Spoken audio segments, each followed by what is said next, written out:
నమస్తే నేను ప్రియ city news కి స్వాగతం. ఖమ్మం జిల్లా సింగరేణి మండల కేంద్రంలో తెలుగుదేశం పార్టీ వ్యవస్థాపకుడు దివంగత మహానేత నందమూరి తారక రామారావు 30వ వర్ధంతి వేడుకలను ఘనంగా నిర్వహించారు. ఈ సందర్భంగా ఎన్టీఆర్ విగ్రహానికి పూలమాలలు వేసి ఘన నివాళి అర్పించారు. ఈ కార్యక్రమంలో భాగంగా సింగరేణి గ్రామంలో నూతనంగా ఏర్పాటైన 8 పాలకవర్గ సభ్యులకు సింగరేణి మండల విలేకరులను శాలువలతో సత్కరించి సన్మానించారు. అనంతరం నిర్వహించిన మహా అన్నదాన కార్యక్రమంలో పెద్ద సంఖ్యలో ప్రజలు పాల్గొని అన్నదానం స్వీకరించారు. ఈ సందర్భంగా మండేపూడి శ్రీను మాట్లాడుతూ ఎన్టీఆర్ ఆశయాలను ముందుకు తీసుకెళ్లడమే లక్ష్యంగా పనిచేస్తామన్నారు. ఈ కార్యక్రమంలో సింగరేణి గ్రామ శాఖ అధ్యక్షుడు దుర్గంపూడి కొండలరావు, వివిధ పార్టీల నాయకులు, కార్యకర్తలు, అభిమానులు తదితరులు పాల్గొన్నారు.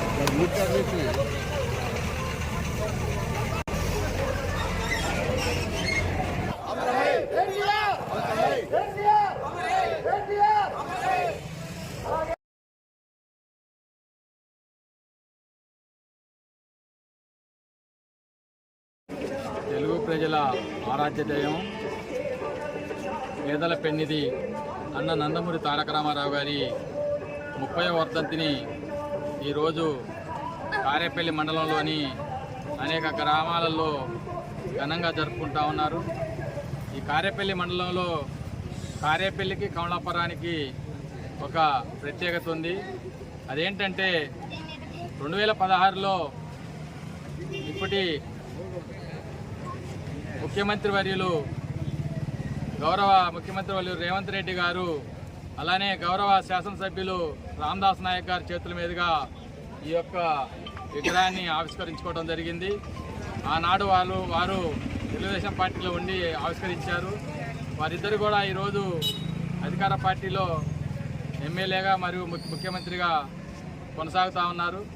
అలానే కమలాపురం కూడా వారి చేతుల మీదనే ఈ యొక్క విగ్రహాన్ని ఆవిష్కరించుకోవడం జరిగింది. వారి జ్ఞాపకాలని మరొకసారి గుర్తు చేసుకుంటూ ఈరోజు కూడా వారిని ఎమ్మెల్యే గారిని ఆహ్వానించడం జరిగింది. రేవంత్ రెడ్డి గారి కార్యక్రమం ఉండటం వల్ల వారు రాలేకపోయారు. 30వ వర్ధంతి సందర్భంగా ఈరోజు కారేపల్లిలో మరి అన్నదాన కార్యక్రమంతో పాటు ఈ యొక్క గ్రామ పంచాయతీ పాలకవర్గం ఈ గ్రామాన్ని అభివృద్ధి చేయాలని చెప్పి మేము వారికి చిరు సత్కారం కూడా ఏర్పాటు చేశాము. మరి దానికి వారందరూ కూడా వచ్చినందుకు వారికి ధన్యవాదాలు. అలానే వివిధ పార్టీల నాయకులను కూడా ఆహ్వానించడం జరిగింది.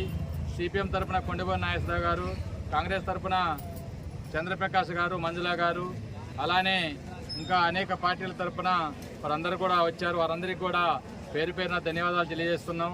అలానే తెలుగుదేశం పార్టీ గ్రామశాఖ అధ్యక్షులు, కార్యదర్శులు, తెలుగుదేశం పార్టీ అభిమానులందరికీ కూడా మా హృదయపూర్వక ధన్యవాదాలు అన్న. అలానే ప్రెస్ క్లబ్ సభ్యులకు కూడా హృదయపూర్వక ధన్యవాదాలు తెలియజేస్తూ ఉన్నాం. మరి ఎన్టీ రామారావు గారు 1982లో తెలుగుదేశం పార్టీని స్థాపించి 9 నెలల కాలంలో అధికారంలోకి రావడం జరిగింది. అధికారం చేపట్టిన అనంతరం అనేక సంస్కరణలు చేపట్టినటువంటి ఘనత ఎన్టీ రామారావు గారికి ఉంది. మహిళల్లో సమాన హక్కు కానీ, అలానే మాండలిక వ్యవస్థ కానీ, ₹2 కిలో బియ్యం కానీ, జనతా వస్త్రాలు కానీ, అలానే గృహాలు కానీ ఇవన్నీ కూడా ఆనాడు ఎన్టీ రామారావు గారు ప్రవేశపెట్టడం జరిగింది. ఈ విషయం మీ అందరికీ కూడా తెలుసు. అతను కుల మతాలకు అతీతంగా ప్రజలే దేవుళ్ళు, సమాజమే దేవాలయం అనే కాన్సెప్ట్తోనే ఈ యొక్క పార్టీని స్థాపించడం జరిగింది. వారి యొక్క స్మృతులను ఇప్పటి వరకు కూడా గుర్తు చేసుకుంటూ గత 30 సంవత్సరాలుగా ఈ యొక్క అన్నదాన కార్యక్రమాన్ని నిర్వహిస్తూ ఉన్నాం.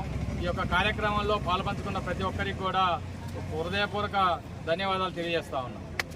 మాజీ ముఖ్యమంత్రి వర్యులు, తెలుగుదేశం పార్టీ వ్యవస్థాపకులు నందమూరి తారక రామారావు గారి 30వ వర్ధంతి సంస్కరణ సభకి విచ్చేసిన కారేపల్లి వాసులకి, అలాగే ఈ కార్యక్రమాన్ని ఏర్పాటు చేసిన తెలుగుదేశం పార్టీ కార్యకర్తలకి, ముఖ్య నాయకులకి, అలాగే మన మండపూడి సీనన్న గారికి మాకు ఈ అవకాశం ఇచ్చినందుకు కృతజ్ఞతలు తెలుపుకుంటూ మా పాలక వర్గాన్ని ఆహ్వానం ఇచ్చి, అలాగే మా నాతో పాటు పాలక వర్గానికి కూడా మీరు ఒక సత్కారం చేస్తారని ముందుకొచ్చినందుకు ఈ సభావేదిక ద్వారా మీకు కూడా కృతజ్ఞతలు తెలుపుకుంటూ, మాజీ సీఎం గారు మన రాష్ట్రానికే కాకుండా మన ఉమ్మడి ఆంధ్రప్రదేశ్కి ఎన్నో సేవలు చేసి ఉన్నారు.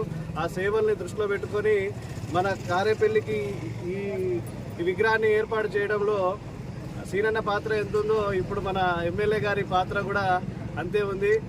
అప్పుడు రేవంత్ రెడ్డి గారిని తీసుకురావడంలో ప్రధాన పాత్ర మన స్థానిక ఎమ్మెల్యే రామదాస్ నాయక్ గారు ఎంతో పాత్ర ఉన్నది.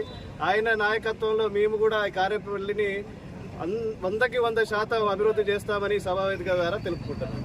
కార్యక్రమ అధ్యక్షులు తెలుగుదేశం పార్టీ మండల అధ్యక్షులు మండపూడి శ్రీనివాసరావు గారికి, స్వర్గీయులు మాజీ ముఖ్యమంత్రి వర్యులు తెలుగుదేశం పార్టీ వ్యవస్థాపకులు నందమూరి తారక రామారావు గారి 30వ వర్ధంతికి హాజరైనటువంటి సర్పంచ్ గారికి, గ్రామ పంచాయతీ పాలక వర్గానికి, ఇక్కడ హాజరైనటువంటి తెలుగుదేశం పార్టీ ఇతర అన్నగారి అభిమానులందరికీ ముందుగా ధన్యవాదాలు.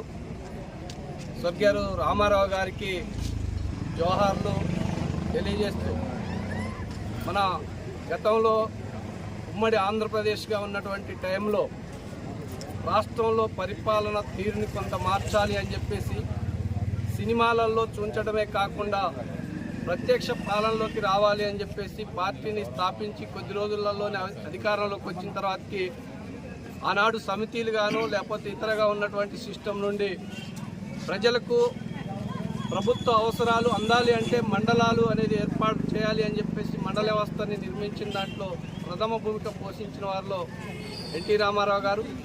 ఆ తర్వాతకి పేదలకి బియ్యాన్ని అందించే దాంట్లో, జనతా వస్త్రాలని అందించేటువంటి దాంట్లో, పిల్లలకు మధ్యాహ్నం స్కూళ్ళల్లో భోజనాన్ని ఏర్పాటు చేసేటువంటి దాంట్లో, ఇతర గ్రామాలకు గ్రామ వృద్ధుల్ని అందించే దాంట్లో ఎన్టీ రామారావు గారు ముఖ్య భూమిక పోషించినటువంటి పరిస్థితి మనందరికీ కూడా తెలుసు. దాని తర్వాతకి ఇప్పుడు మనకు రాష్ట్రం 2గా విడిపోయినటువంటి పరిస్థితి ఉన్నది. కేంద్రం నుండి రాష్ట్రాలకు రావాల్సినటువంటి అభివృద్ధి నిధులు సంబంధించినటువంటి కేంద్రంలో కొన్ని చట్టాలు చేసేటువంటి క్రమంలో ఆనాడు ఉమ్మడి ఆంధ్రప్రదేశ్ నుండి ఉన్నటువంటి ఎంపీలతో పాటు ప్రత్యేకించి కమ్యూనిస్టు పార్టీ ఎంపీలు కూడా కొన్ని చట్టాలను చేసుకున్నారు. యూపీఏ 1 గవర్నమెంట్లో తీసుకొచ్చినటువంటి చట్టాలని ప్రస్తుతం కేంద్రంలో ఉన్నటువంటి ప్రభుత్వాలు చట్టాలని సవరణ చేస్తూ ఉన్నారు. ఏదైతే మనం సాధించుకున్నటువంటి ఉపాధి హామీ గ్యారంటీ చట్టం ఉందో, లేదు పోడు భూముల రక్షణ చట్టం ఉందో, ఏదైతే ఆర్టీఏ సమాచార హక్కు చట్టాలు ఉన్నాయో ఇట్లాంటి చట్టాలని చేస్తూ ఉన్నారు. సంబంధించినటువంటి ప్రజలకి అందుబాటులో ఉండి ప్రజల అభివృద్ధిని కాంక్షించాల్సింది పోయి కొద్దిమంది పెట్టుబడిదారులకు నవరత్న కంపెనీలు సంబంధించినటువంటి మన దేశంలో ఉన్నటువంటి కంపెనీలని ప్రైవేట్ పరం చేస్తూ ఉన్నటువంటి పరిస్థితి ఉంది. ఆ క్రమంలో ఈ ఫ్యాక్టరీలని, పరిశ్రమల్ని ఏర్పాటు చేయాలని చెప్పేసి రామారావు గారు ఏదైతే చెప్పారో ఆ పద్ధతిలో దాన్ని మనం ముందుకు తీసుకుపోవడం కోసం ఆ విధంగానే చేసినటువంటి క్రమంలో మన హక్కులు మనం రక్షించుకున్నటువంటి టైంలో మనం రామారావు గారికి నిజమైన నివాళులు అర్పించిన వాళ్ళు అవుతామని చెప్పేసి ఆయన గారి ఆశయ సాధన కోసం ఆయన బాటలో నడవాలి అని చెప్పేసి కోరుకుంటూ అవకాశం ఇచ్చినందుకు ధన్యవాదాలు. సెలవు, నమస్తే.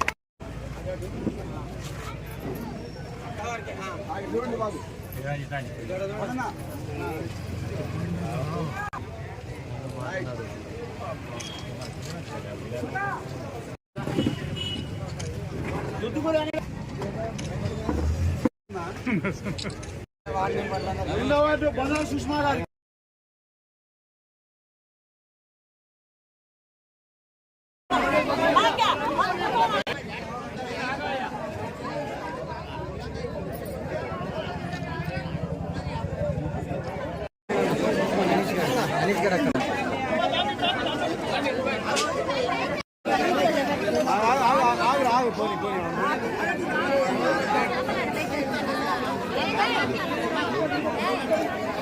లేడీస్